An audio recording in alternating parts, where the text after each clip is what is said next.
Hey up and welcome to another episode of Last Cast. Once again we're back up here at Sunrise Lakes, and today we're actually fishing the bottom lake, which is it's a venue that we've fished a few times for the silverfish, but I've never actually fished it properly for the carp, so that's what we're going to do today. As you can see, the conditions today are going to be quite variable. We've got a lot of cloud cover. It looks like it might chuck it down a bit later on, but we've also had some bright sun as well, so it's a real mixture.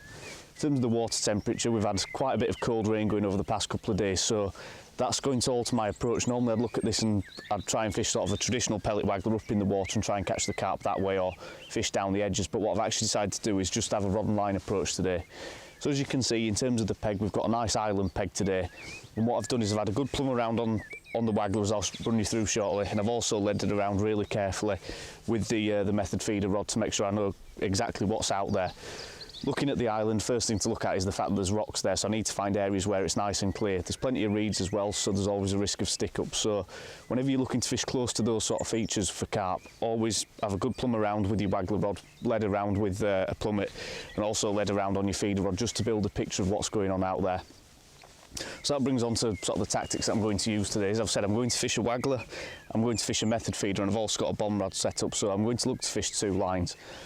In terms of the waggler, I'm going to look to fish sort of the open water near to the island. So I'm going to fish up the slope and try and judge whereabouts the fish are going to be and what depth of water.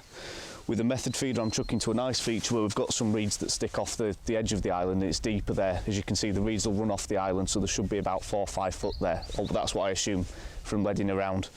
So in terms of the waggler setup that we've got, I've actually set up a traditional waggler rather than a pellet waggler, and as you can see, we've got a fair bit of depth there, probably 4.5 to 5 foot. About sort of 2 metres off the island. Obviously I've clipped up so I can make sure that this pellet lands just off the island, and then I can reel back in and make sure that I've got the line sunk. So in terms of the actual waggler, I've just got a 2AA standard peacock straight waggler. Now the reason why I've got a straight waggler is because I want to lay a little bit of line on the bottom with this, sort of 2 to 3 inches, something like that, to make sure if I'm catching on the bottom that the bait will hold. So that's why I've got a straight waggler there. As you can see, locked on with a gap in between the shot, and that's to make sure the float can fold on the strike. Down the line, it's very much similar to how I'd set up a pole rig for fishing this sort of style. I've just got a couple of number 11s down the line strung out, and then an 0.15 hook length Guru engage to a size 18 MWG with a bait band on and a 6mm pellet. In terms of the main line on that, I've got an 0.18 main line, so about £5 breaking strain. So I'll pop that to one side, and that's on a 10-foot Drennan puddle chucker rod, so nice and short, nice and compact, but plenty of power in there should I need it. The second setup that I've got is a 9-foot picker rod. Again, this is exactly the same sort of thing. Same hook length, same length of hook length as well, same material and bait, just slightly stepped up in the reel line, which is £6, and then a 9-foot picker rod, as I say, with a 3/4 ounce tip, so really nice and light. And like I say, I'm looking to catch carp, maybe even the odd skimmer on this as well. So it's always worth having a bomb setup, so we'll run through that a bit more when we start fishing it. And then the final setup that I've got is the method feeder rod. I've just got an 11-foot soft action Maver power light on here, £8 Daewoo TDR on the reel, so a 4000 size reel, and then that just comes down to a 25-gram Drennan method feeder with a 4-inch hook length of 0.17 to a 14 QM1 hook. The other hooks, like I say, are MWGs because I'll actually be striking, whereas when I'm fishing a boat rig, I'll always go for a QM1. I just think you get a better hook hold. In terms of the setup on that, obviously I've got that running, and then just a float stop up there to make sure that the feeder doesn't run up and hit the tip. So in terms of why I've gone for that weighted feeder, I've gone for a decent weight because I know there'll be a slope on the island, and I've also gone for a decent size of feeder because I think we're fishing for bigger carp here today, and there's a lot of small fish, so I don't want to be putting little nuggets of bait in that'll disappear immediately. In terms of the bait selection, I've got my usual 6mm pellet mixture, some dead red maggots for the hook, which I'm going to start on with the method feeder. And then I've already had a couple of chucks to establish what's going on in the peg, and I've got my ground bait there and some 2mm dynamite micros for the method. The mix for the ground bait is swim stim green and swim stim black. Again, mixed in equal quantities, nice and dark, because it's still quite cold is the water, so I can start off with something quite restrained, let's say with a nice standout maggot hook bait, and that seems to work really well to start off to give me a judgment of what's going on in the peg, so I can feed the ground bait without too much concern of overfeeding the fish. Like I say, I've had a couple of chucks already, and I've just started introducing more and more micros as I've started to build the peg as feed content, but I'll run through that in a bit more detail as I start fishing. And then finally just some 6mm dynamite hard pellets, coarse pellets, just to loose feed onto the pellet waggler line and over the bomb. So like I say, quite a nice simple setup. So what we'll do now is turn around on the box and start fishing. Right, so now we've run you through the introduction, sort of the rigs and the baits that we're going to use today. I'm now going to go for the first cast that we'll show on camera. As I said, I've already had a couple of chucks and had a couple of small roach and a little skimmer as well. So I'm just going to put the bait in the method feeder now. I've seen this done 100 times, but it's pretty straightforward. All I've got on the hook, size 14 QM1, as I said, with 5 dead red maggots. So nice non-selective bait that will get eaten by pretty much anything. As you can see, I've got quite a lot of pellet in that now. As I said, when I started, I initially just started with the ground bait and the maggots on the hook, just to make sure I could ease my way into the session and not overfeed the peg straight away. But what I've done is gradually introduce more and more micros that I've got wetted up here into the mix. As we've started catching more skimmers and better fish, and straight away the stamp's gone up. So as you can see, the bait's nicely enclosed in there, so I'll just put a tiny little bit more on. I always give it one last squeeze after it's come out of the mould with my hand, because we're in a bit of depth of water there, sort of 3.5, 4 foot, something like that. So I just want to make sure that's getting to the bottom.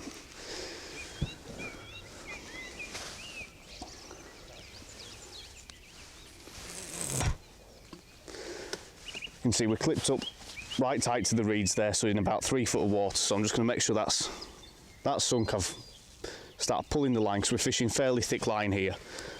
I say it's probably 0.22 or 23, something like that, is the 8 pound TDR that I'm using on this rod.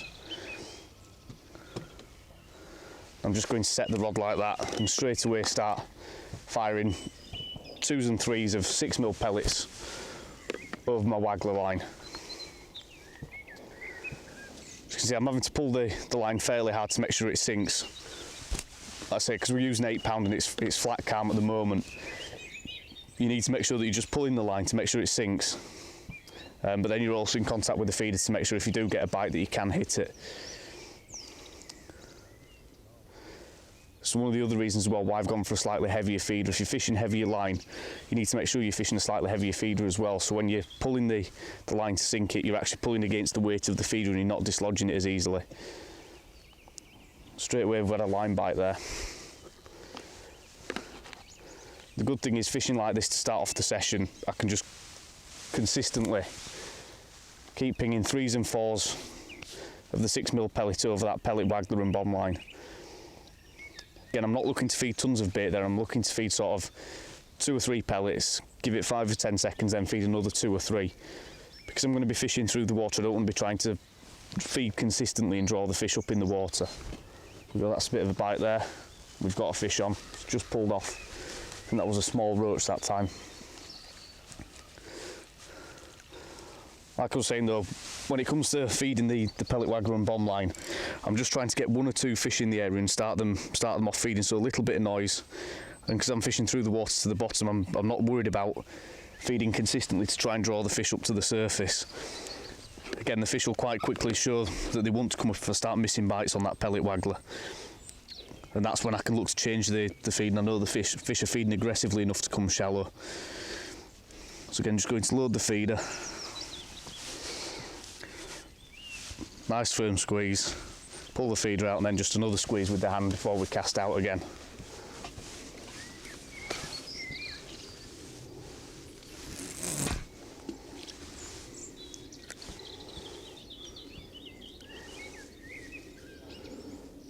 Same process again, just sinking the line, then setting the rod. Wherever I can as well on commercials, I like to use the keep nets as rod rests. Just saves having loads of stuff set up around you, and it means that you've just created a bit more space that way. So that rod's out of the way, down by my leg, so if I do get a bite it'll hit my leg, so I know that there's a fish on, say if a carp rips off with it.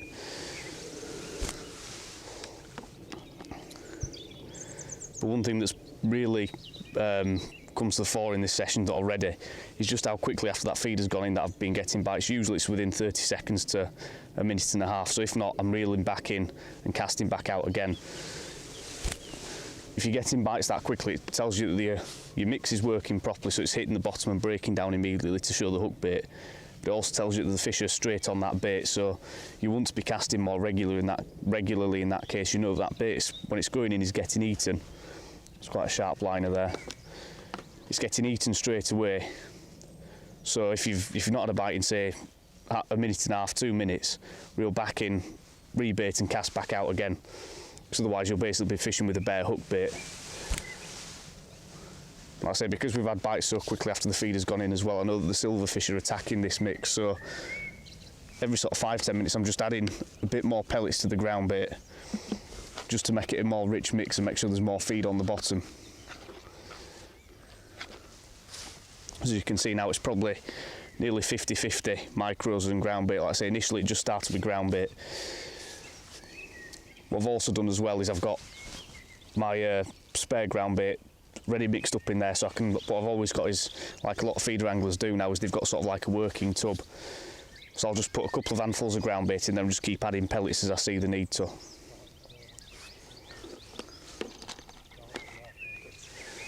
So that's coming up to about a minute and a half, 2 minutes since that's been in, so I'm going to look to rebait in a second. So again, just 3 or 4 pellets twice over the pellet waggler line. We'll just see if this goes around in the next 20 seconds. If not, like I say, rebait and cast back out again. Just add a substantial liner there.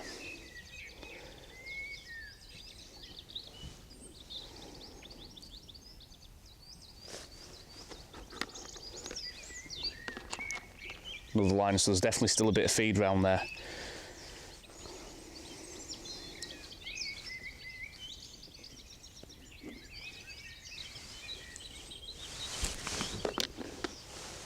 There we go, that's a fish on now.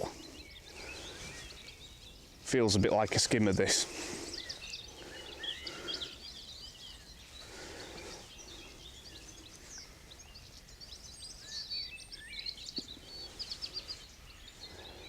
It's not a bad, it's halfway to being a bream, this, it looks like. Like I say, when we start putting more micros into the peg through the method, we start catching more of these rather than the roach. Hook's just dropped out in the net, but that's a nice little sort of half-pound skimmer is that.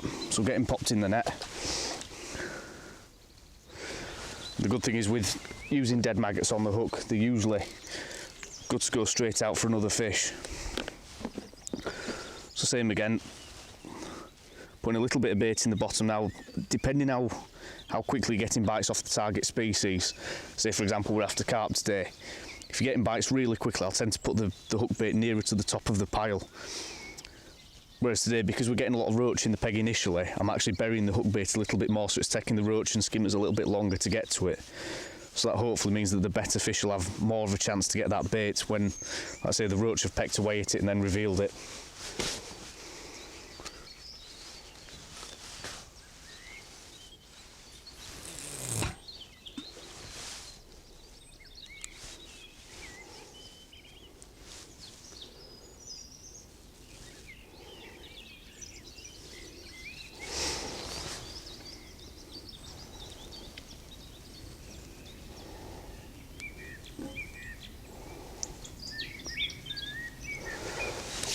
So again, one thing that's worth noting as well with the mix that I've got for the method feeder is I want to keep using the ground bait. So I want to, rather than just going to a feed where it's just entirely pellets, I want to keep a little bit of ground bait in there, because what that does is it plugs the holes between the micros and means that the bait stays on a little bit longer. Again, because we're fishing a bit of depth of water and there's quite a few small fish in the peg, I want to make sure that parcel's getting to the bottom and then breaking up gradually.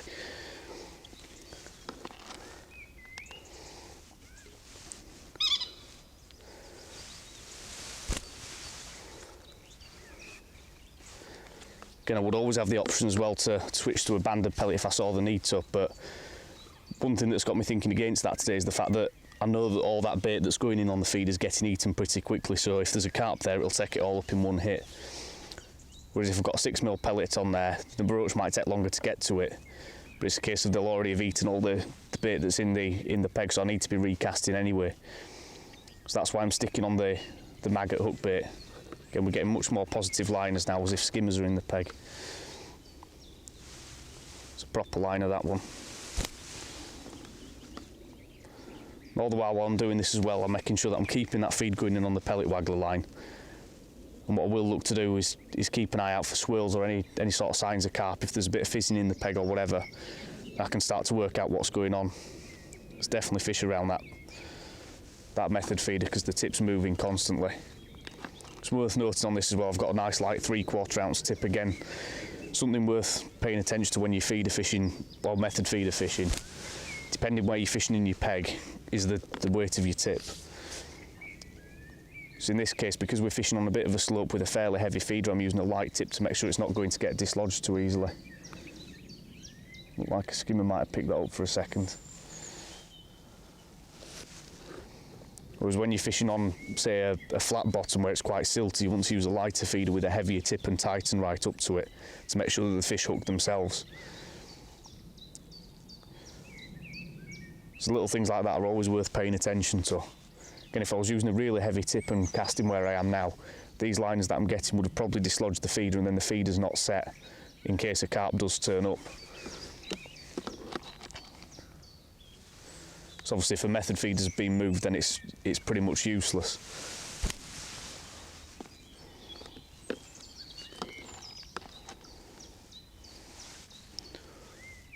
So what I'll look to do today, I reckon, is fish the method for a good hour or so while I try and prime this pellet waggler and bomb line.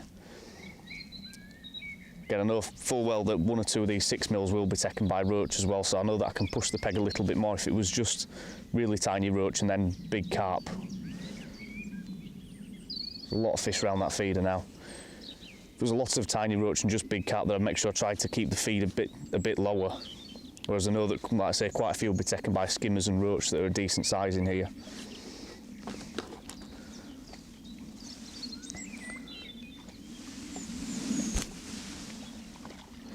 So again, I'll give it another sort of 10-15 seconds on this method feeder, chuck and recast, because I suspect that bait, or a lot of it's been eaten already.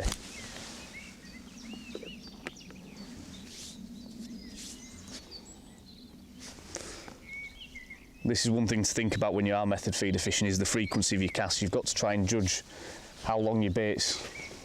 There we go, that's a fish on now. You've got to try and judge how long it's taking for your bait to be eaten.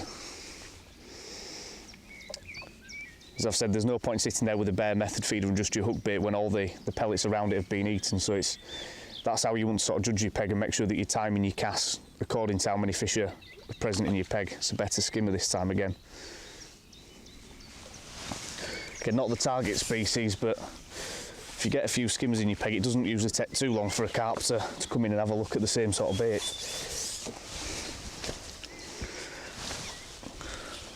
Again, they've all been hooked right in the bottom lip, which is perfect. So nice big 14 QM one, no chance of them coming off. And on 017, you're never going to get broken.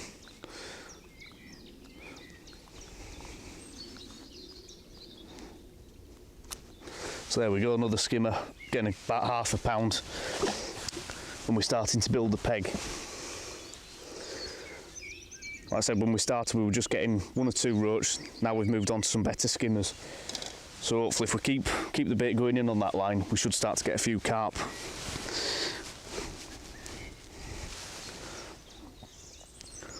So the hook bait that I've stuck with is between sort of 3 and 5 maggots every single chuck. As I've already said, it's just a nice versatile bait that tells you exactly what's in your peg. Because it's a nice light bait as well, any carp that are passing and just sucking the bait, that'll fly straight into their mouth. So it's a bait that I've got a lot of confidence using for skimmers and carp.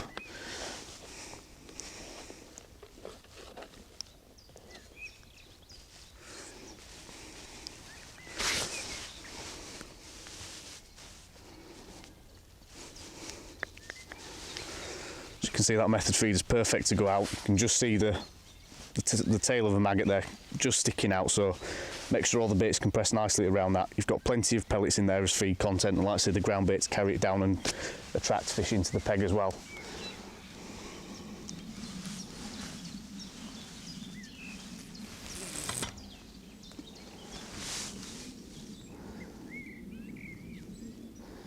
It's been really important today to hit the same spot. Again, because there's a lot of small fish in the peg compared to the carp, like I said, the roach and whatnot, you need to try and build that bed of bait by regular casting. So if you're casting all over the place, you'll tend, in a circumstance like this, just to catch roach only. There we've got a fish on straight away. And feels like a smaller fish, this. Could be a roach actually.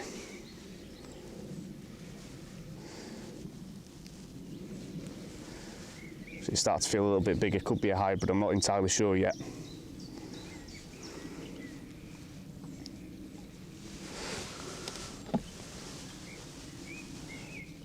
Actually, it's a nice little crucian this time. Lovely little fish. Again, shows how versatile using the maggot hook bait is. See stunning colours on him.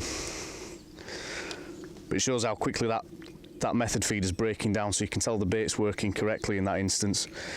Because that fish has come as I've been tightening the line. So we'll get him popped in the net. So we've got 2 keep nets in today, one for silvers and one for the proper carp. Anything too big for the keep net we'll tend to put straight back, I should say.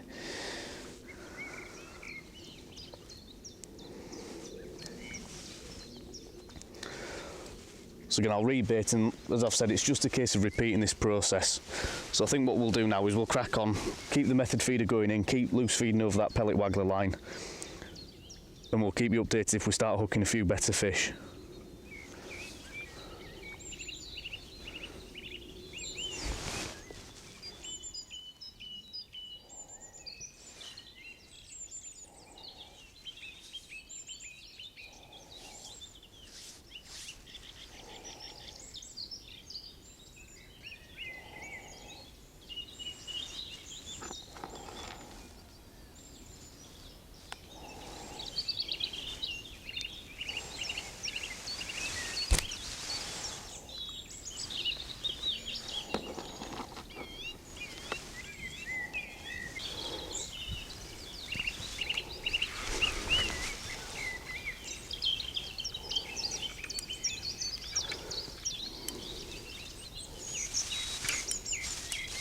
Oh, don't tell me. Oh, it's a big perch. Right, this is a bit of a surprise. We've just hooked a fish on the method feeder that I thought was a skimmer. And it's one of the resident massive perch in here. I didn't start talking to camera as soon as I hooked it because it was quite a sort of standard skimmer bite, but that's an absolutely massive perch, is that. Probably worth a mention that the funny thing is that Bob's and Brent next to us are trying to catch these, and I've just had one on the method. That's a stonking perch, is that? Well over 2.5, if not 3 pound. See if I can hold him up for camera a little bit better.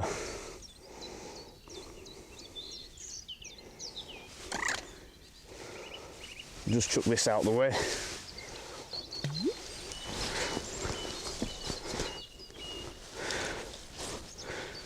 There you go, that's a proper perch, that. Not exactly the most conventional way of catching them, or even catching one of that size, but that's easily 2.5, 3 pound, that one. So we'll get him popped in the net.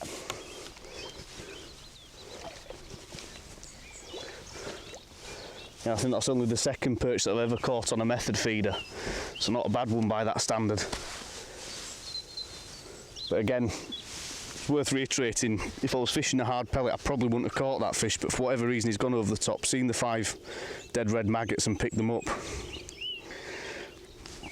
So again, we've had a real mixture of fish on that hook bait today.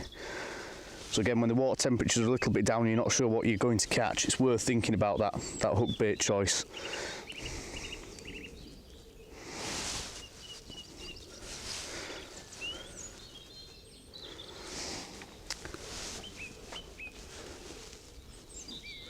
What was quite surprising on that cast was how long it took to get that bite. It was probably in for a good sort of 2.5 minutes, which doesn't seem like a long time, but compared to most of the casts we've had today, that is a long time. But I was getting absolutely no indication, so that might well be the reason why. There's a big perch coming to the peg and spooked off the skimmers and roach.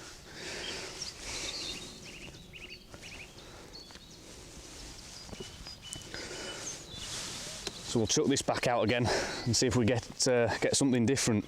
We've had a real mixture of fish already in the first hour.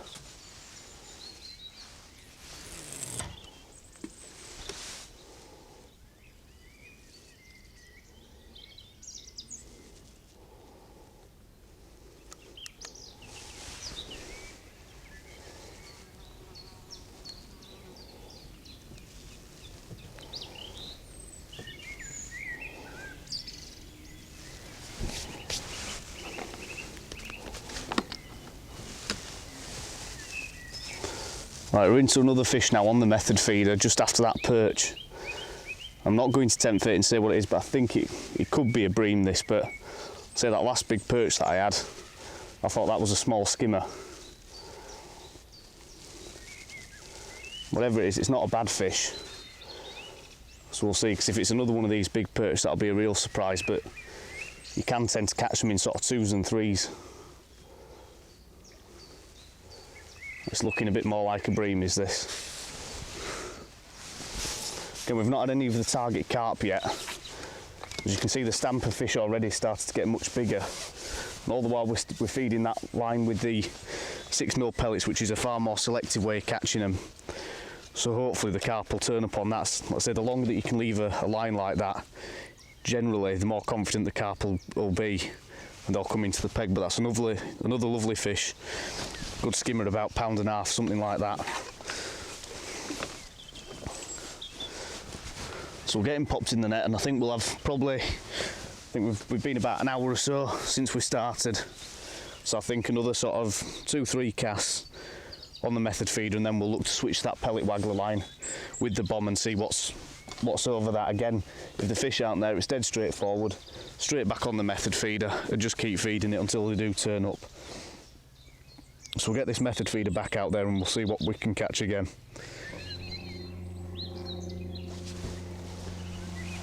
Right, so there we go. Now there's a fish on the method feeder. So as I said, it's come to about sort of an hour and 20 into the session now, so we're probably going to move on to the pellet waggler. It's taken a bit of a while for that bite, and it seems like it could be a roach, this. So for whatever reason, it's as if the skimmers and the better fish have moved out of that area of the peg. I suspect they might have spooked from the amount that we've caught so far. Lovely condition roach, that, as you can see, immaculate colours on him for a commercial fish. So get him popped in the net, and I think now what we'll do is we'll make a switch over, like I say, to the pellet waggler. So just get this rod popped to one side. But one thing that's worth noting, I'm happy to come off that method feeder line because I think there's enough bait out there now, because I've stopped getting as many indications from small fish. So I think it's probably a case of resting that area of the peg now to wait and see if the fish back off the pellet waggler line and back into those reeds, where I'll be able to catch them on the method feeder later on. But we'll pick up the waggler rod to start with, because I think that will give us the best idea of exactly what's going on in the peg. So as I said, expect to catch a few roach on this, I think. But what I think we'll have to do is just sort of wade through them and see what else we can hook. I don't think there's a massive stocking density of carp in here, or if there are, they're not feeding particularly aggressively so far today. So although that was the target and we were after the carp, I think they'll probably play more of a part later on in the session. So we'll see what we can catch on these sort of methods, and I suspect it'll be a case of like roach, skimmers and a bit of a mixed bag. So what I'll do before I cast out is I'll feed 2 or 3 pellets, and exactly the same principle as when you waggler fishing with pellet waggler fishing in the middle of summer. It's casting into the feed.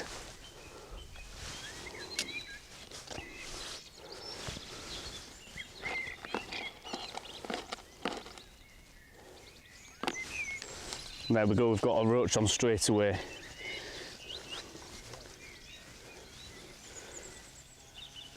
It's a much smaller fish this time. Shows what will go for the 6mm pellet. So I think going off that, what we'll start to do is increase the amount of feed that we're putting into the peg and really try and draw a few more fish into the area. So I'll just adjust the shotting on this float, get it pimpled down a little bit more, and then we'll get back out there and see if we can get another one. Right, so I've just trimmed that float down a little bit more now, so I'm just going to repeat the process, but increase the amount of pellets that I'm feeding now from 2s and 3s to sort of 4s and 5s.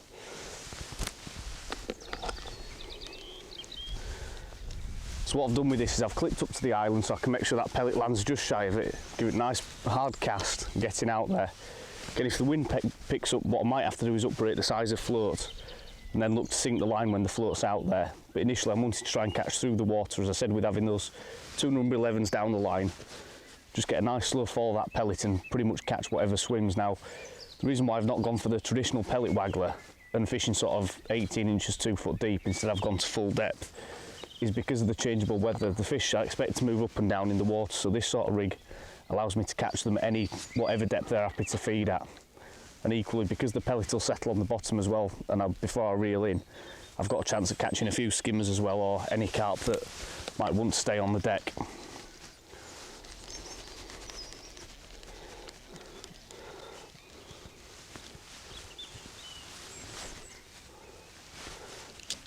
So as with all sort of pellet waggler fishing, it's all about getting into a good routine of feeding and casting.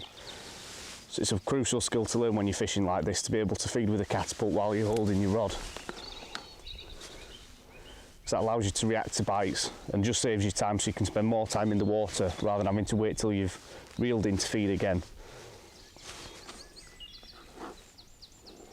Getting plenty of indication, so there's loads of fish in the area. Again, one thing that's also worth pointing out is I've still got my bomb rod set up. Should I decide to make a switch to fishing that again, if the wind picks up and there's lots of fish there, the bomb rod's crucial for that. So it becomes, it was a nice fast bite that time. So it becomes impossible to fish the waggler for whatever reason, or if say ducks are in your peg or whatever, you can chuck the bomb over the top and you can still get a very similar form of presentation, especially if you fish a nice long hook length. So it's always something to set up. I don't think there's ever an instance really where you'll set up a waggler, or should set up a pellet waggler rod without setting up a bomb rod to fish underneath it. Again, some days, like on changeable conditions like there are today, it might be a case that you might catch on a pellet waggler on some venues quite consistently for a couple of hours. Suddenly you'll get a lot of rain going, or suddenly you get a lot of wind and you can chuck the bomb out and it'll put the fish down, and then you can catch them off the bottom as well.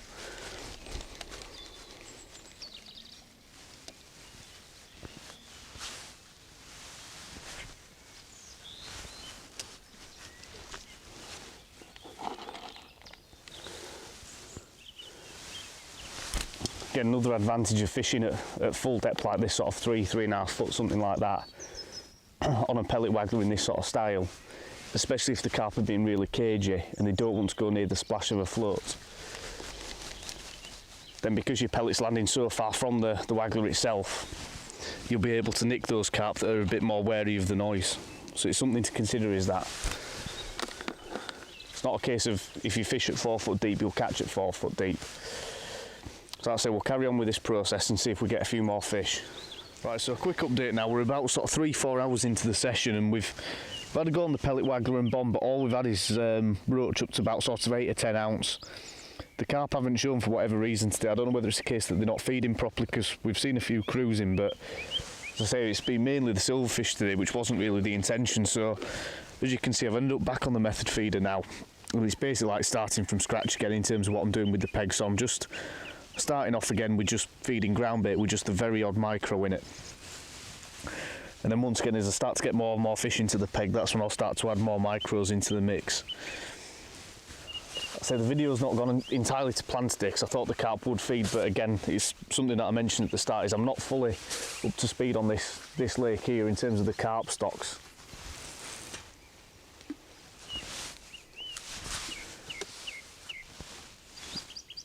Like I say, I'm sure there's plenty of carp in here because we've seen quite a few today, but in terms of the carp that are feeding, there's not that many, so I'm not really able to build a peg or draw any in. As I say, I've worked really hard on the bomb and the pellet waggler for about 2 hours, and we've only had small sort of 8-10 ounce roach. Interesting as well, I know there's 1 or 2 F1s in this lake, and we've not had any F1s or skimmers on the pellet waggler, so I don't know what the reason is, but as I say, it's not fishing quite as well as I thought it might do for the bigger fish today. So what I'm instead going to do now is try and draw some attention to where I'm fishing with the method feeder. So I'm going to ping like 3 or 4 6mm over that area. So I'm going to sort of disregard the pellet waggler and bomb line now. As I say, through the mid part of the day when the temperature's been up, is when you'd expect most of the fish to come to the pellet waggler, and as I've already said, there's plenty of roach there but no carp to be caught. So I think what I'll probably do is, like I say, just concentrate on one area of the peg. That's fish on now on the method feeder. And I'll just focus on this for the time being. Okay, I'm not sure what that is, but both casts, like I say, I've had 2 casts on the method after going back to it, and neither have been in more than a minute before the tip's gone round. So I think as the weather's cooled down, the fish might have moved back down in the water column and gone back onto that line. or it could be down to the fact that I've rested it as well. I'm not sure what this is yet. Doesn't feel massive, but it could be a pound or two. It's actually a little carp, this one.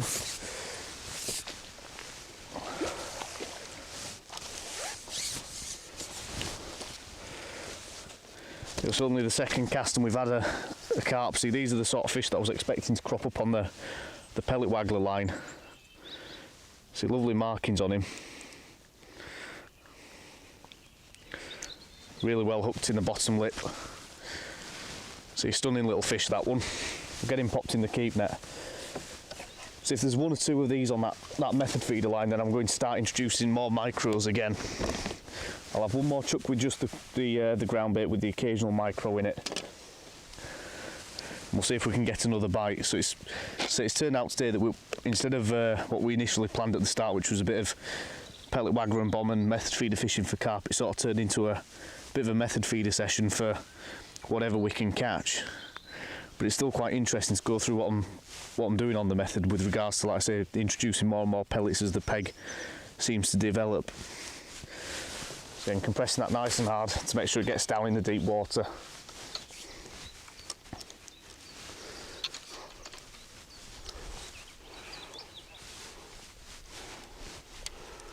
We'll get this chucked out and see if we can get another one.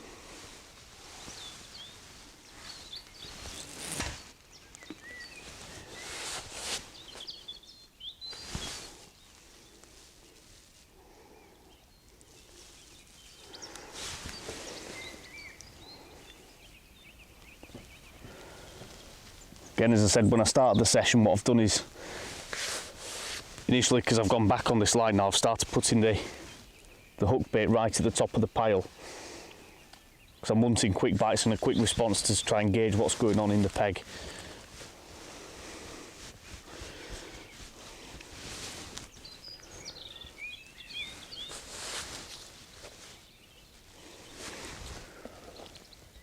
I'm just going to introduce a few more micros into the mix. Like I said, we'll just keep working on this method feeder line and probably ping again sort of 2 or 3 pellets over the top to draw some noise in. See if it attracts any more fish into the peg.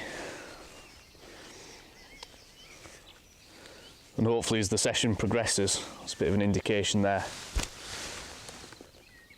We might encounter some more carp a bit later on. Right, so a quick update now. As you can see, the weather conditions have got a lot worse and we're in probably the last 45 minutes, half hour of the session, something like that. What we've had is, as I've said, a bit of a mixed bag really today compared to what we were intending. Initially we were obviously after trying to catch carp on a pellet waggler and a bomb and a method feeder. But what's actually happened is we've sort of caught roach on the pellet waggler and bomb. And on the method feeder we've had a bit of a mixture of fish really. We've had a few carp, we've had a few bream, we've obviously had that big perch as well, roach, etc. So it's not really gone to plan today, and obviously as you can see the weather conditions have worsened and been really changeable as well, which has put the fishing off. But after we came off that stint on the pellet waggler and bomb where we basically just got roached out, there was no carp really feeding. Went back on the method feeder for half an hour and really struggled, so I went back to just fishing ground bait and dead maggots on the hook, and sort of like started the session again, and that worked well. We had a couple of roach, we had a couple of skimmers, then we had a small carp, so it's pretty much been a case of almost starting again. And there we go, that's a fish on.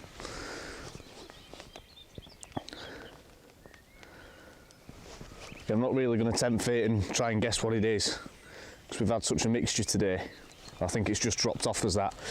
But that's one thing I was going to say as well, is the fact that it's been quite obvious today when we've been fishing that the fish are definitely there.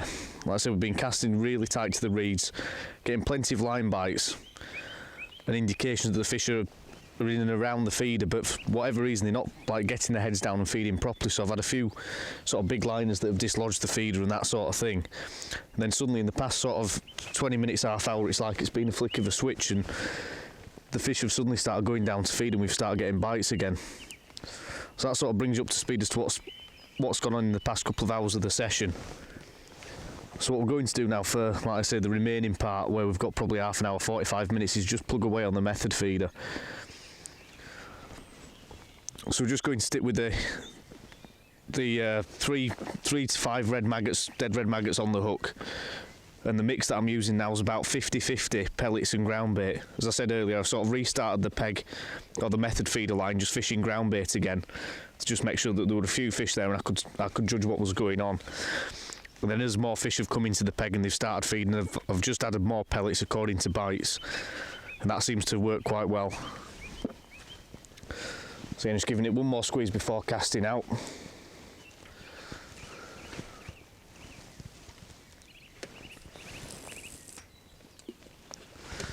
What we've noticed as well is the reeds have been moving quite a lot when the feeder's been out there, so the carp are definitely in the area. As I say, after a couple of roach, when I restarted on this line with just ground bait, they've suddenly disappeared, which tells me that the carp and bream have moved into the peg. And even when it was quiet as well, I wasn't getting any roach bites, so it was definitely a case that there were carp in the area, but for whatever reason they've not put their heads down to feed. And it's quite frustrating when it's like that, because there's not really much you can do, especially on somewhere like this where the stock density is not massive compared to some commercials, and the stamper fish is bigger. You're sort of dependent on them actually just making a decision to go and feed. It's not like you can sort of wean them onto it. There's a big liner there straight away. And which is probably why the pellet waggler and the bomb didn't work so well. We had loads of roach and got plenty of bites on it, but for whatever reason the carp, we could see them like the odd one cruising, but it wasn't a case that you'd get one or two in the peg and they'd start competing for the bait, so that's why we didn't catch any on it. And on another day, possibly when it warms up and the carp are really on the feed, that method would work on here, but today they've just been really hard to sort of pin down. I say we've only caught one proper carp when it was really chucking it down earlier, that was probably about 4 or 5 pound. We've had a couple that are smaller, about a pound and a half, and one F1 as well. We've also had a couple of crucians on this method feeder. But as I say, the big proper carp, for whatever reason, haven't started feeding today.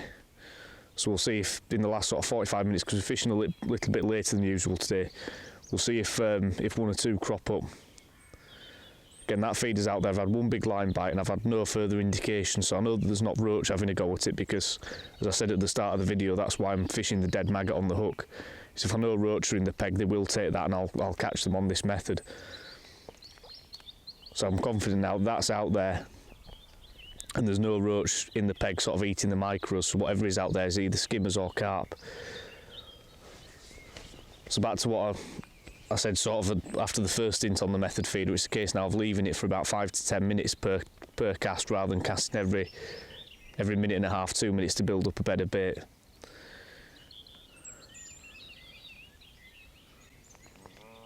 Again, the other thing is, because I know that the carp have been wary as well, is if I'm leaving the feeder out there longer, it gives them a bit more time to settle. If I keep crashing the feeder in, they're more likely to spook away from it than come to the noise. So that's my line of thinking. So as I say, we'll carry on fishing like this for the last sort of 45 minutes of the session and see what else we can put in the net.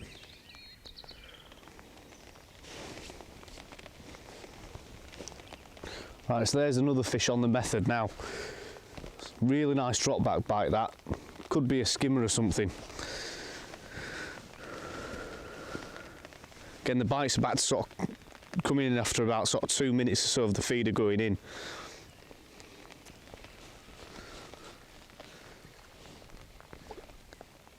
Again, not a massive fish, but it's been quite interesting today to catch a real mixture compared to what I thought we were going to be doing, to be honest.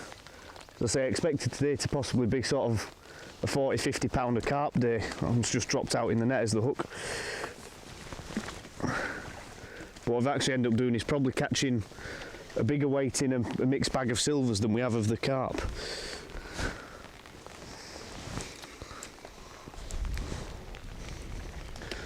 Right, so after that skimmer, we're just going to chuck out again. And hopefully there's a few more down there. Again, as tight as we can get to the reeds, probably about no more than 6 inches off them. That's clearly where the better fish want to be for whatever reason. I think it's probably because there's a decent depth off those reeds, which is quite surprising, to be honest. I'll say at the start of the session when I was ledging around, I was expecting to find sort of 10 to 12 inches, maybe 18 inches off those reeds, but it's more like sort of 2.5 to 3 foot, Like I say, if I go to the right a bit further, probably go a couple of foot to the right, it's about sort of 3.5 foot deep, which is perfect depth really in these conditions. Again, that'd probably explain as well why we've caught as many skimmers and bream as we've had so far, is we've been fishing that slightly deeper water. And you can tell by looking at the island it's quite steep sided, so that's obviously the reason why there's quite a bit of depth off there.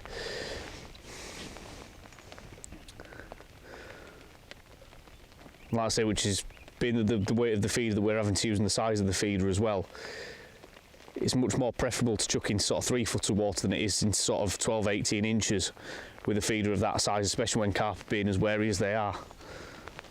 And there we go, that's another fish on now.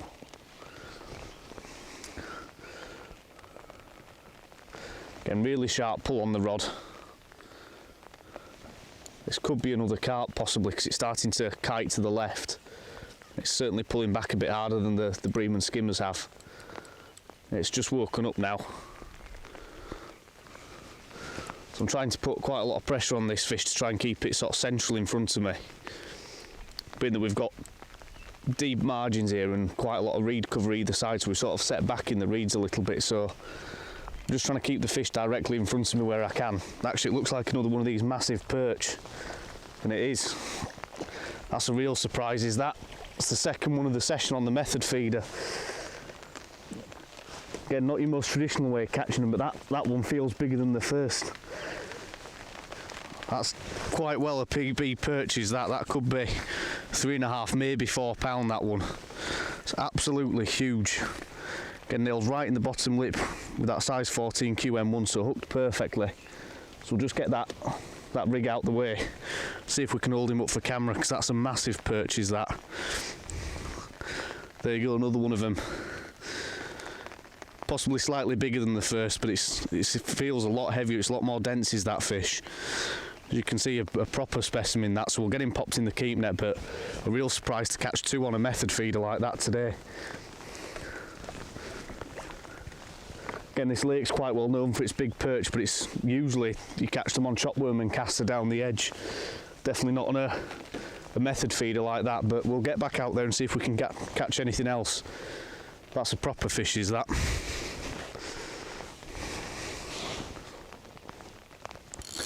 Again, just goes to show the versatility of fishing the dead red maggot on the hook as opposed to a pellet, because as I said already today, if I'd have fished pellets on the hook, I most certainly would have missed out on a lot of the roach, skimmers, possibly even the crucians, and most certainly the perch. I'd be very surprised if a perch had come across a pellet and pick it up. Again, it's probably been known to happen, but there's much more likelihood of that happening with dead red maggots. One thing that I've not really noticed as well is the reason why I've chosen a dark ground bait today, because I'm sort of fishing a bit more negative than I normally would now. That again could lend itself to the perch coming over it. Like I say, a bright fish meal ground bait might be a bit too alarming for them, whereas a sort of a darker ground bait like that, it's more sort of traditional for when you're catching perch. Not necessarily a fish meal mix, but obviously they might be drawn in by it on a commercial where they see a lot of sort of pellet type baits. So real strange one to catch 2 of them, but it's definitely not so much a fluke, I think.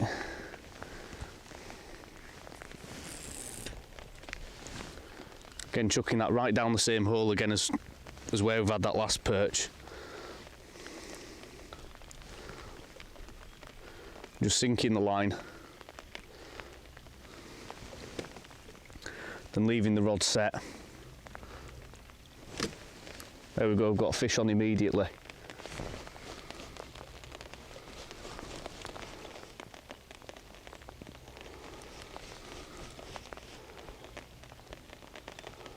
It could be a snag. Right, so looks like a skimmer, this. What have we got here? Actually, it could be a small carp. Really strange that. It came in as if it was a snag or something that I'd nicked on because I couldn't feel anything kick. Well, let's have a look what we've got here.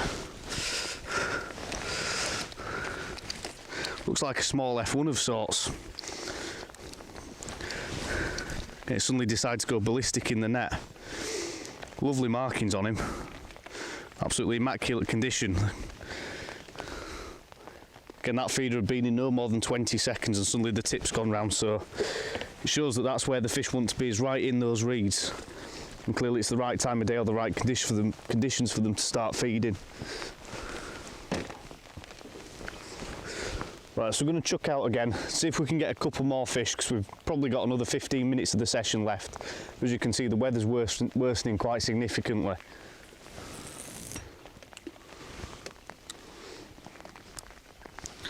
So I'm chucking it down the same hole every time now, just where we've had those last two fish, that perch and the F1.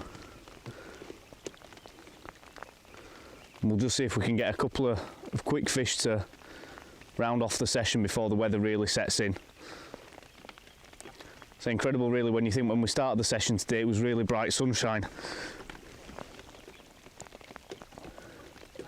We've had a couple of spells where the weather's been absolutely fantastic as well, but say it's been broken up by quite heavy rain, and it's not the warmest rain either.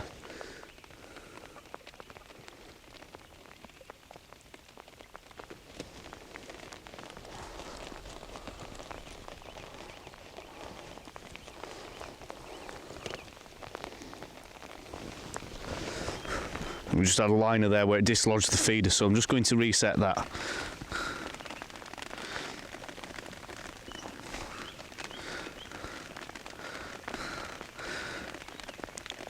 Like I say, it could well be the changeable conditions there that have put the carp off getting their heads down and feeding. But it's been really interesting to see how we've caught such a variety of fish today on what is quite a carp orientated method, is the method feeder.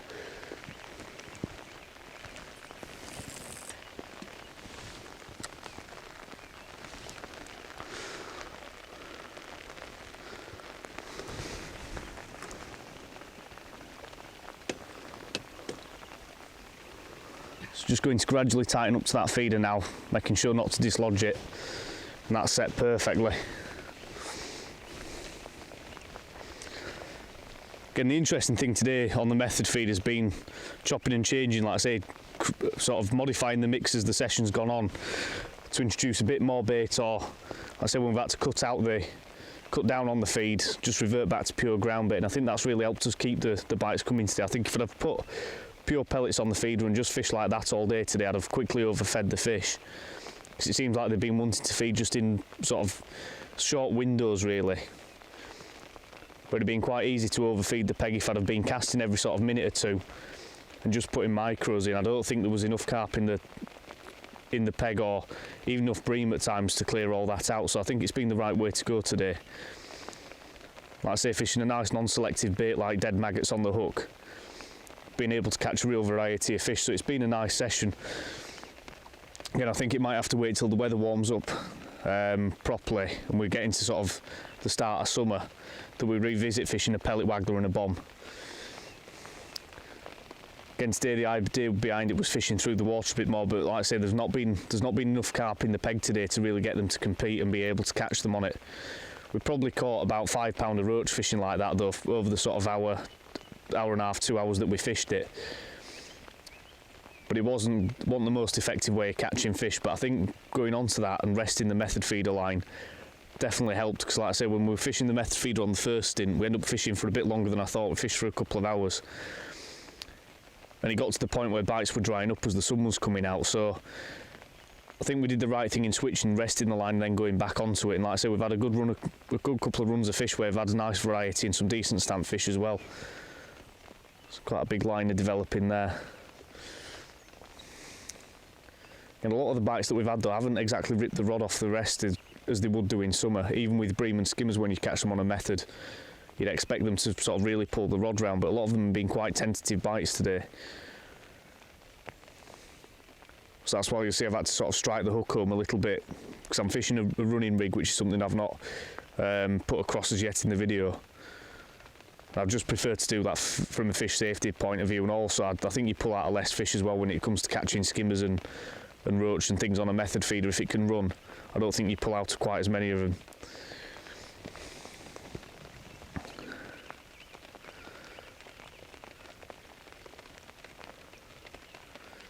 But again, it's quite clear that there's not that many roach in the peg at the moment now. And we're getting the odd little line bite, so I'd expect that tip to go around any minute, so we'll see what happens, and like I say, we'll try and catch a couple more fish before the weather really worsens and we have to take the keep nets out and show you what we've caught.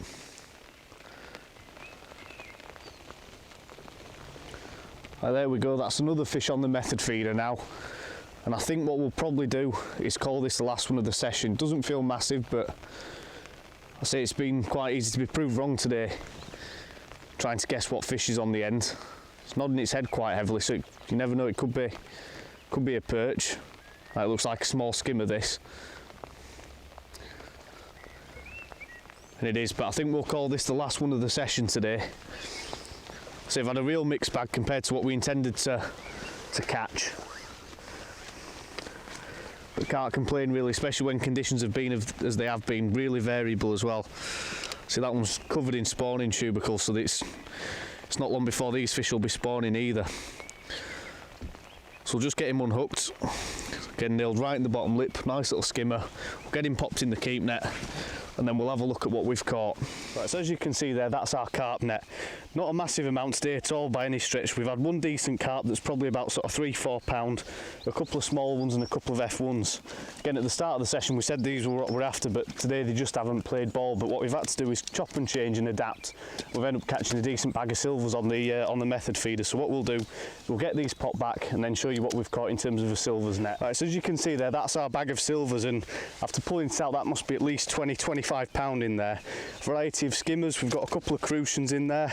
Again, lovely little fish those, with immaculate colours on them.